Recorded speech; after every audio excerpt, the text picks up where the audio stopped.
Hey everyone, welcome to another Deltarune video. There's a few things that you probably didn't know about the game. Let's begin. So the first thing I want to talk about is the donation pool in Chapter 4. When you donate 9,999 Dark Dollars into it, you actually get a unique piece of armor called the GoldWidow, which is a reference to Muffet.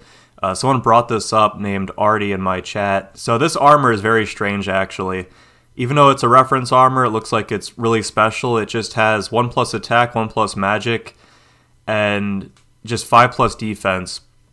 And I'm gonna go see if it actually did anything else because I'm reading off script right now. Oh yeah, it says negative 10% dark dollars, so you're actually gonna be getting way less money from well, not way less, but 10%, that's a pretty decent amount. And when you check it, it says a spider made of gold that gathers coins into it, reducing money gains.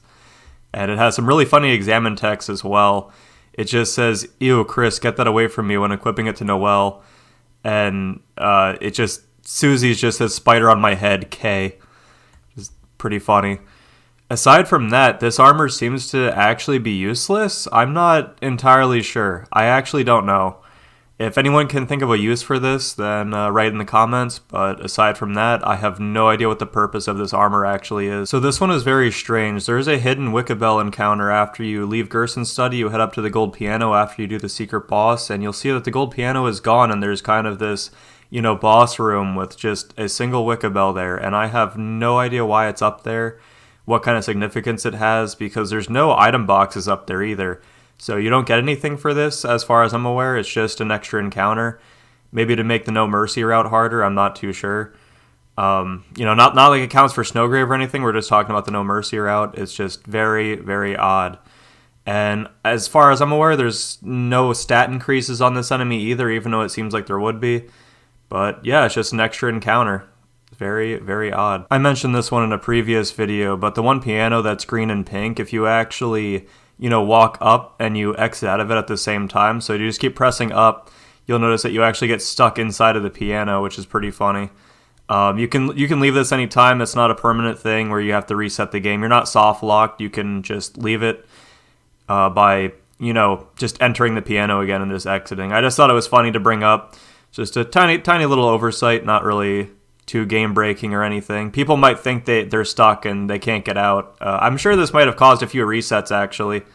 Pretty sure this might have caused a few resets. This is the one piece of trivia that made me want to actually make this video, but when you're in a battle, you can actually use Susie's healing, and if you keep using her healing over and over again, it doesn't matter if you do it once per battle or you just stay in the same battle healing over and over again with her. Her healing ability will actually get better and use less TP. It'll start healing more. I didn't actually know this before, so this is a really useful piece of information, actually, if you need more healing rather than Rouse Eye. If you don't have the black shard for the Titan, it'll keep you in battle longer. I don't know how much it actually heals, so I apologize for, not giving that information, but I'm assuming her healing gets pretty good, so that's just a nice piece of trivia there, and it'll probably be useful in later chapters as well, I'd have to assume, especially if Rouse Eye's not in the party. Which he's not for certain sections of Chapter 4, so, it's could be very, very useful. I think it's going to be very, very useful. Here's a revivement for later super bosses whenever they show up. So when you're in this room, it's in the second Dark World. You can keep moving this piano around and destroying all the bookshelves in here. Actually get a revivement. It's very useful. I'm going to have to assume that we need to keep stocking up on revivements. Obviously, you don't need them for the night, but at the same time, if you're a little bit bad like I am, you're going to be using at least 2 revivements. So this one is about the Gacha capsule machine. There's a few unique items.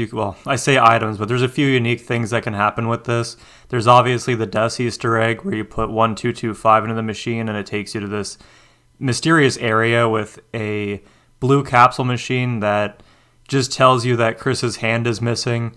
It's kind of strange. It's like, using the shadow crystal in Chapter 1 where it says, Chris can see through his hand.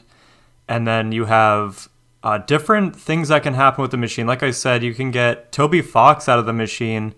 And my friend actually got Lancer out of the machine. And there was 2 Lancers in the room.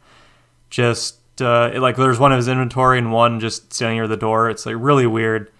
Very strange. There's a lot of strange things with this. There's probably more that I didn't see, but, leave in the comments if you saw anything else from these machines. It's very interesting.